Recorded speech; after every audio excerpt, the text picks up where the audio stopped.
pleasant election day to everyone. We are the fourth presenter, and we will discuss the following topics: cost estimation, types of cost, perspectives, and the Philippine reference case. So, why is there a need for cost estimation?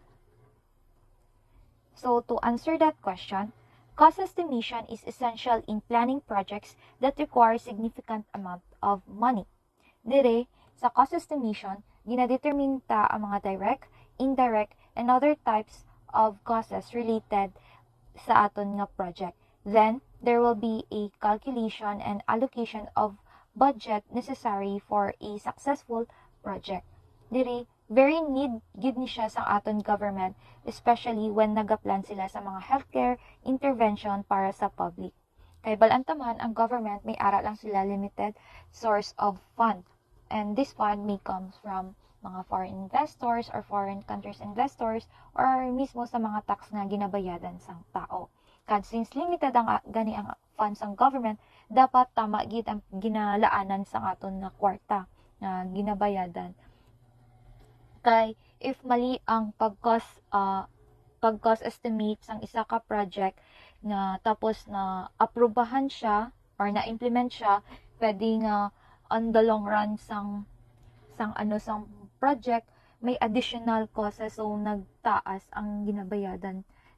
Tako ang laanan sang government dito, kad pwede mapabayaan ng other sectors or pwede man dahil may additional costs para makope ang demand sang tao dito or para tanan nga tao maka-avail dito, mag-loan siya sa bangko, then malulubog naman ang Pilipinas sa utang, or possible naman nga para ma-continue gyapon tong ilang project, gamay na lang ang tao makapakinabang dito, or totally nang very failure na gid, nang very dako gid ang problem sa cost estimation, kadaglit sa mga other issues, pwede ma-dissolve tong program na to nga dapat maka-benefit gid daan ang tao. What is costing? So, may arat na dalawa ka definition. So, first, according to the Cambridge Dictionary, sa ilang English business, so, costing daw is a process of calculating how much a product or service will cost, or the actual calculation itself. Whereas, kapag based naman ang definition sa costing in the healthcare system, so, costing is the estimation of cost of health intervention or services in a specific context, example like location, time period, or population according sa Global Health Costing Consortium. So, generally, ang costing, ginadefine lang, so dire estimation lang siya sa mga tanan nga expenses para ma-implement ang isa ka health intervention or ang service, or kung pila ang magasto sa paghimo sang product or pag implement sang service. So, daw ko lang taon daw canvassing siya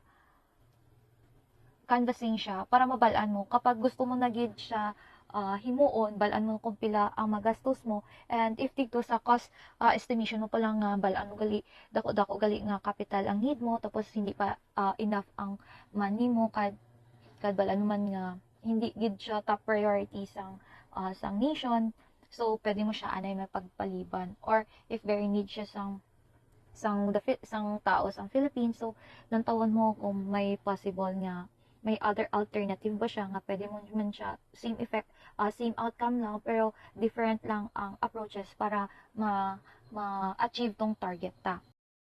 Let's proceed sa types of cost. So, these types of costs are based on the perspective mismo sang payer or tong beneficiary mismo sang healthcare intervention. So, may ara ta three main types. So, these are the intangible cost, indirect cost, and direct cost. And under sang aton nga main types, may ara sila subtypes. So, pero before that, i-define ta anay sila one by one.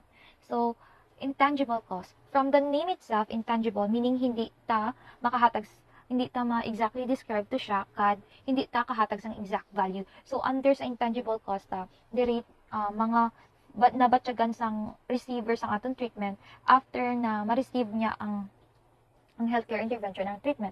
Malay mo nakabatsyag siya dire, pwede masulod ang nabatyagan niya anxiety after sa treatment, or dahil sa bulong, or pain dahil sa procedure or suffering man mismo dahil sa procedure. So, dara na siya nakapaloob sa intangible cost ta.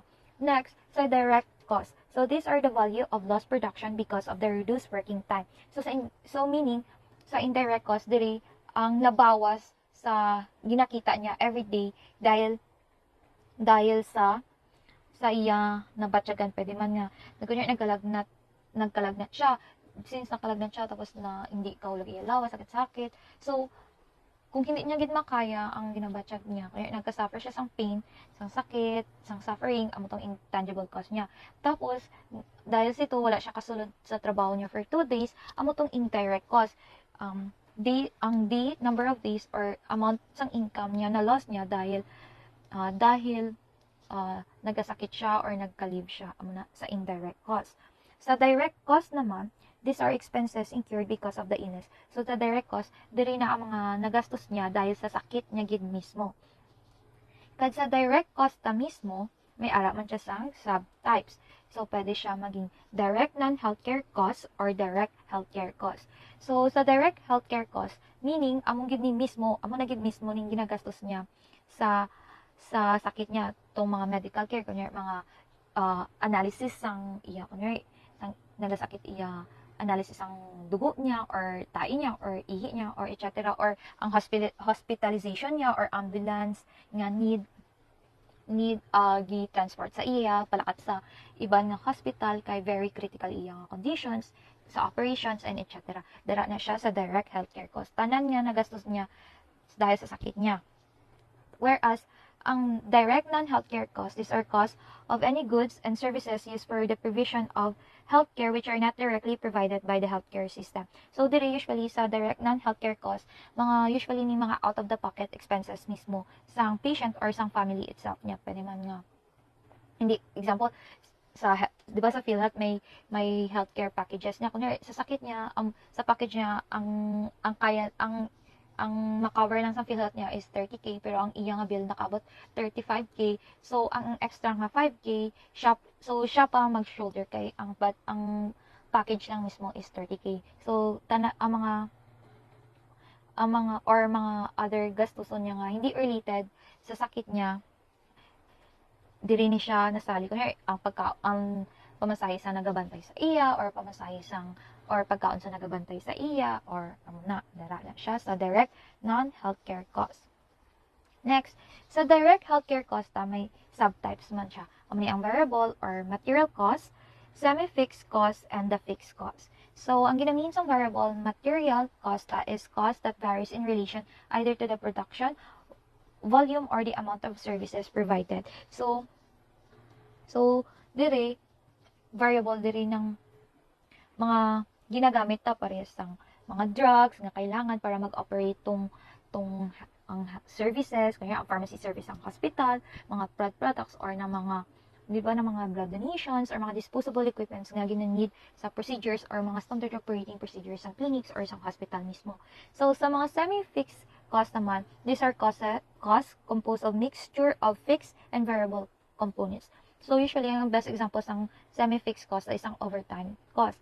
Meaning, may ara siya sang fixed cost. Kaya nag-overtime ang pharmacy sa hospital, sa pharmacy. Tapos, may ara siya mismo, di ba fixed na. Kaya ang fixed niya, 18K ang iyang sweldo for 8 hours of work. Tapos, pag overtime siya, kaya nag-overtime siya for 5 hours, tapos ang pay is 2K, kunyari ilang for an hour ang overtime niya, mag times 2 siya. So fixed siya, pero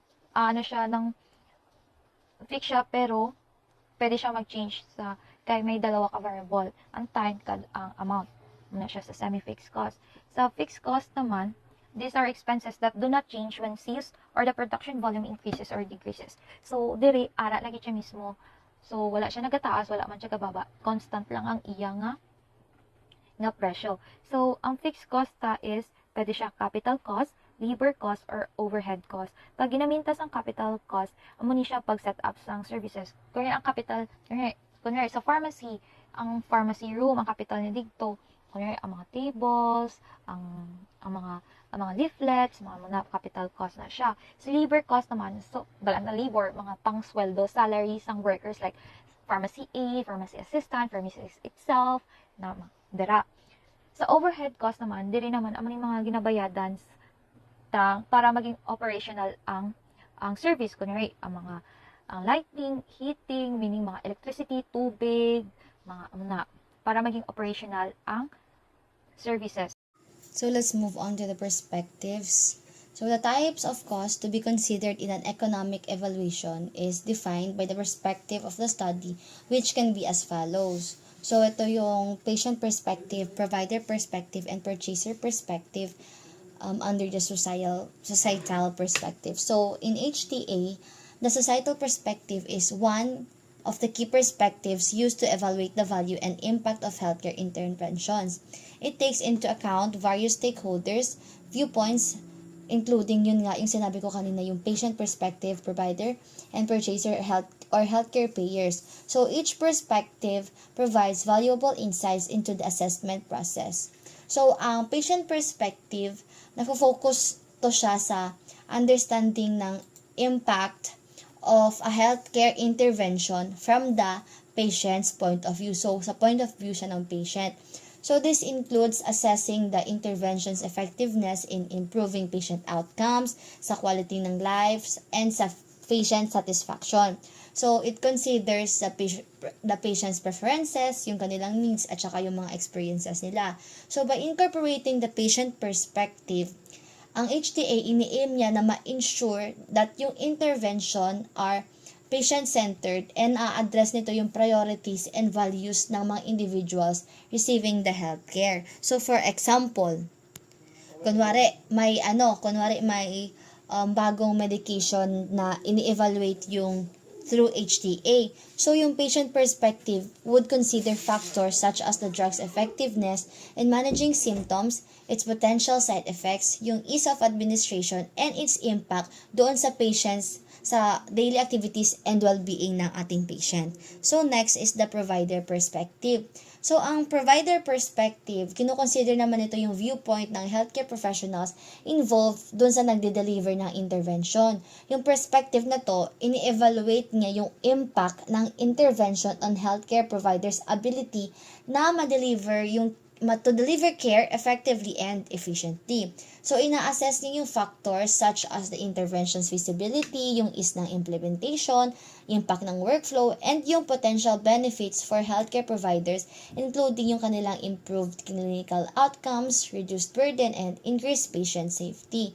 So, for example, for instance, sa case ng new surgical technique being assessed through HTA, ang providers, kailangan nilang i-assess yung effectiveness in improving surgical outcomes, reducing yung complications, and shortening recovery times. So, lastly, ang purchaser perspective. So, ang purchaser or healthcare payer perspective, nafo-focus siya sa viewpoint ng organization or entities responsible for funding and reimbursing healthcare interventions. Yung perspective na to, ina-assess niyang economic implications ng intervention, including yung kanilang cost effectiveness and budget impact. So, ini-evaluate niya yung intervention's value for money and considers the long-term financial sustainability of adopting the intervention into healthcare systems. So, yung purchaser or payer perspective, nag-also account siya into factors such as yung potential for cost savings, yung ating resource allocation, and affordability. So, for example, if a new diagnostic test is being evaluated through HTA, yung mga purchasers, kailangan nilang i-analyze yung cost effectiveness compared doon sa existing alternatives. So, yung impact niya sa healthcare resource utilization and its potential to improve patient outcomes while managing costs. So, by considering these three perspectives, which is yung patient providers and yung etc., the societal perspective in HTA aims to comprehensively evaluate yung value, yung benefits, yung cost and impact ng healthcare intervention. So, yung holistic approach na to, ini-ensure niya that yung assessments reflects the diverse interests and needs of stakeholders and helps inform decision-making processes related to the adoption, reimbursement, and use of healthcare technologies. So, let's move on to the next part.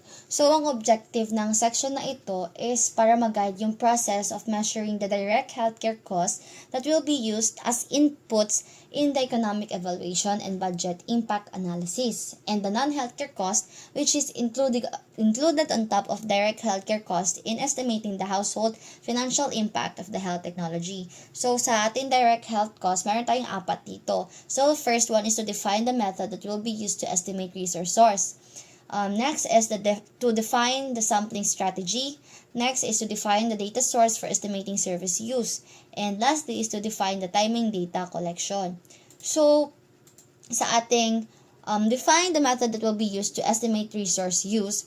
So, itong step na to, nag-involve siya ng selecting the appropriate method or approach to estimate the healthcare resources utilized by the health technology. So, it may involve using clinical guidelines, expert opinions, or data from clinical trials or observational studies. For example, if nag-a-assess tayo ng cost para sa isang new medication, resource use may be estimated by analyzing data on the frequency and duration of medication usage from clinical trials or real-world studies. Next, sa ating define the sampling strategy. So, in some cases, it may not be feasible or practical na mag-collect ng data from the entire target population. Therefore, ang sampling strategy, kailangan siya ma-define para ma-select natin yung representative subset of the population for cost estimation.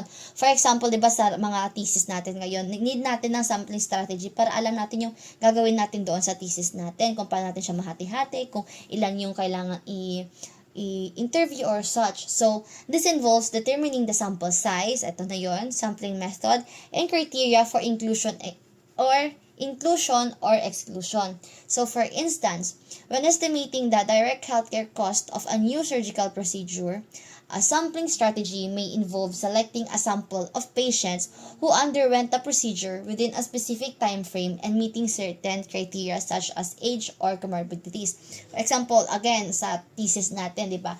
Una, inaalam natin yung sample size. Kunyari, sa amin, meron kaming sample size na 81. So, meron din kaming sampling method. And after namin malaman kung ano yung sampling method, meron din kaming criteria for inclusion or exclusion. So, kunyari sa inclusion namin, kailangan namin ng mga they must be blind. Sa kabila, they must not be blind, parang ganon. So, next, define the data source for estimating service use. So, this step involves identifying the appropriate data sources from which to gather information on healthcare service utilization. So, this could include medical records, claims data, hospital databases, or national health surveys. For example, kapag nag-estimate tayo ng direct healthcare cost para sa new screening test, ang data on service use may be obtained from hospital records or claims data to determine the number of tests performed and associated cost. So, lastly, define the timing of data collection. So, the timing of data collection, crucial siya para sa accurate cost estimation. Kasi it involves determining the specific time frame. Kailangan ng specific time frame during which data will be collected. So, di ba, sobrang hirap kapag specific talaga ang hinahanap. So, this could be prospective, where data is collected prospectively for a specific period, or retrospective, where data is collected from past records. So, for example, kapag nag-estimate tayo ng direct healthcare cost of implementing a new healthcare program, data collection may involve a retrospective review of medical records and claims data over the past year to capture costs incurred during that period. So, again, example, katulad sa amin nung nagpunta kami sa City Hall noon kasi humingi kami ng data ng mga merong mga visual impairment dito sa Coronadal. So, noon na, binigay lang nila sa amin yung bilang nung mga may visual impairment. So, hindi nakalagay din doon kung kung pang past siya or kung ngayon siya. So nahirapan kami maghanap kasi kailangan namin ng specific. So after that, nagpunta kami sa every barangay na lang, tapos inas namin dito doon kung sino yung may mga visual impaired na patient doon sa mga health center nila o sa mga barangay hall nila, kung may mga records doon. Ganun yung ginawa namin. So kailangan talaga ng timing of data collection. So overall, these steps in estimating direct healthcare costs in HTA help ensure that a systematic and rigorous approach is followed, allowing for the reliable and valid estimation of the financial implications associated with the use of health technology. So the specific methods, sampling strategies, data sources, and timing will vary depending on the context and the technology being assessed. Tapos, natapos na explain ni Joji ang mga guides in processes on how to measure the direct healthcare cost. Now, let's proceed naman sa direct non-healthcare cost. And this non-direct healthcare cost will estimate, pwede siya magamit para ma-estimate kung pila or how much ang household financial impacts ng health technology sa patient. So, parehas lang siya sa direct healthcare cost, pero tatlo lang siya kabilog. So, first, define the method and data source that will be used to estimate resource use. So, diri gina-include ang mga out-of-the-pocket expenses ng patient sa transportation kad sa meals. Kad these two variables may also vary depending sa location or sa financial status ng patient. Example, ang balay sa patient is layo-layo sa healthcare facility, meaning mas dako ang iya nga expense sa transportation compared sa mga patients nga ang balay nila lapit sa healthcare facilities. Sa meals naman, kunyari, ang patient is mahirap lang, so usually naga-opt lang sila nga sa karinderya sila compared sa mga patient nga may kaya nga gusto gid nila sa fast food nga mas mahal siya sa pagkaon nga ginabaligya sa karinderya. And pwede man siya mag-vary sa healthcare facility nga access ang patient. Usually, pag primary healthcare facility lang, less pa lang ang gastos compared kapag tertiary healthcare facility na mas expensive na siya dito or usually need na siya sa hospitalization. So, dara. And diri man mismo, dapat ang primary data nga gina-collect is halin mismo sa patient kad hindi sa iban nga tao. Kay if iban nga tao ang kuan, basi incorrect or inaccurate ang data nga ihatag nila nga magkaroon sang effect sa estimation sang budget analysis or economic evaluation. Next, define the sampling strategy. So, a descriptive cross-sectional study design with convenient sampling methodology. So, sa descriptive descriptive cross-sectional studies, dire naga-provide sila sang data for describing lang sang status, sang phenomena or relationship among the phenomena at a fixed point of time. Pwede nga at a certain specific time lang siya or range siya mismo. And convenient sampling methodology siya, meaning kung sino lang to mga respondents nga convenient or accessible or para sa iya, kung sino lang parehas to mga patient nga willing magsali sa iya nga study. Next, define the timing data collection. Parehas man sa direct healthcare cost, 2 to 3 months ang recall period niya, kay dito sa range nga date makahatag pa siya sang reliable nga estimation. Kad pwede, if longer naman siya in 3 months, dapat justifiable siya, dapat ma-state nila ang reason nga naglampas siya to sa 3 months.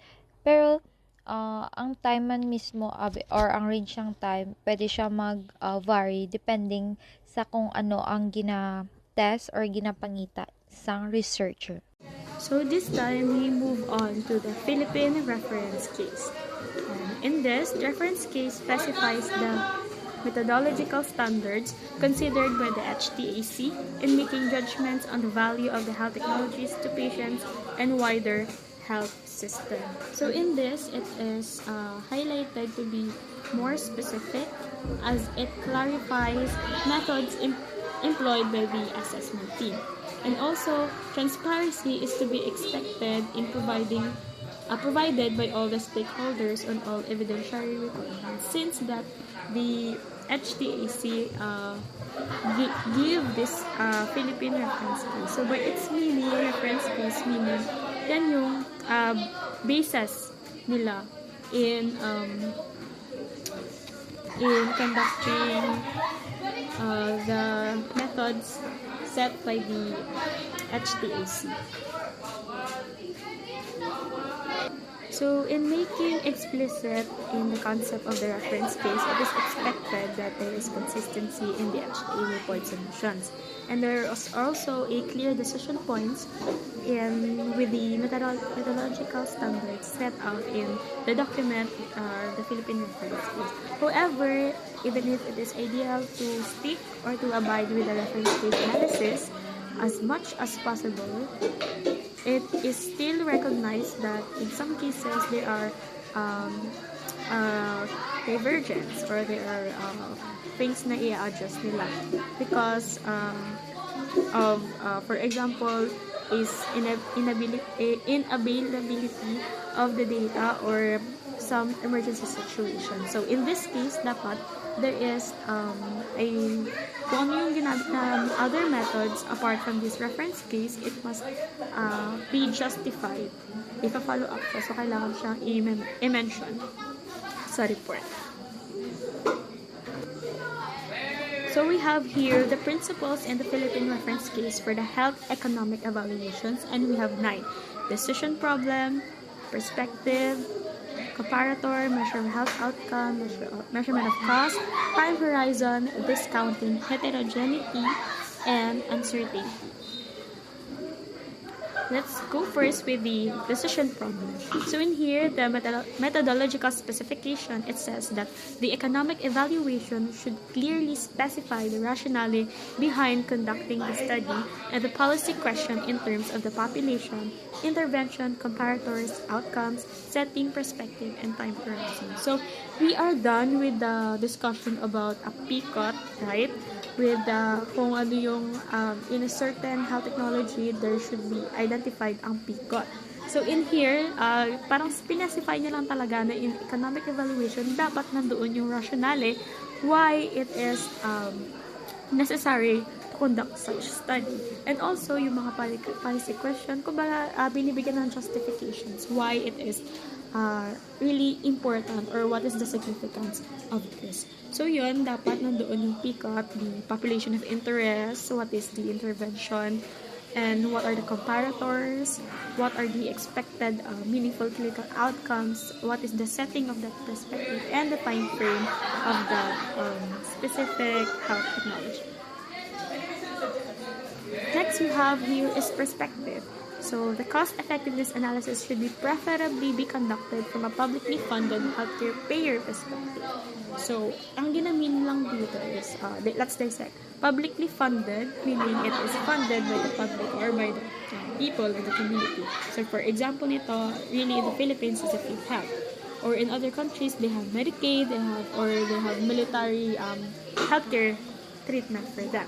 And next is the healthcare payer perspective. Meaning, ang iti-take account dito ang perspective ng isang payer ng publicly funded healthcare na yon. So, yon, taking into account all costs and outcomes related to healthcare system. So, it was already mentioned the direct, indirect cost, and other costs in relates to the healthcare intervention. Next, we have the comparator. So, I believe that it was already been discussed, but for the purpose of really clarifying it, it is the similar comparators used in the clinical assessment. So, if there is a current standard of care or there is a widely used intervention, ikakompara siya sa new healthcare technology na i-introduce into the public. Or pwede rin na there is no comparator in the current practice kasi wala talaga siyang current na cure or current health technology na makapag-eliminate ng disease but maka-elevate lang. So, example nga nito is if there is, kunwari, drug A, this is the cure, this is a drug for cancer, anti-neoplastic agents. And then, yan siya ang comparator ng drug B which is new. For example, drug B natin kunwari, yung potential anti-cancer property in the rice field snail na recently lang siya na-discover by a UP student. So, yun yung new healthcare technology and yung comparator niya is yung drug A which is the current used anti-neoplastic cancer drug. Anti-neoplastic drugs or the anti-cancer drugs. So, yun yung example ng comparator. And next, we have here the measure of health outcome. So, in here, the health effects should be preferably expressed as utilities in the form of quality-adjusted life years. So, I'm sure na touch natin yung QALY, na quality-adjusted life years. So, this measure and captures both the positive and negative effects of a health technology on the length and quality of life and is generalizable across disease states.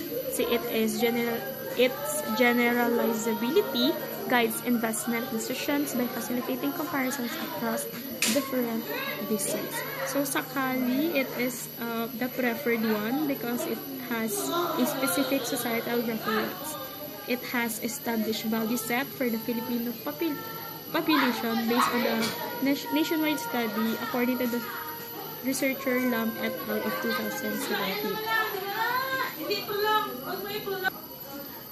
Okay, so continue. So, again, we have the formula for QALY. It is equivalent to health state utility times the time in state or the years. So, let's have a specific example. Let's have a specific example of this equation.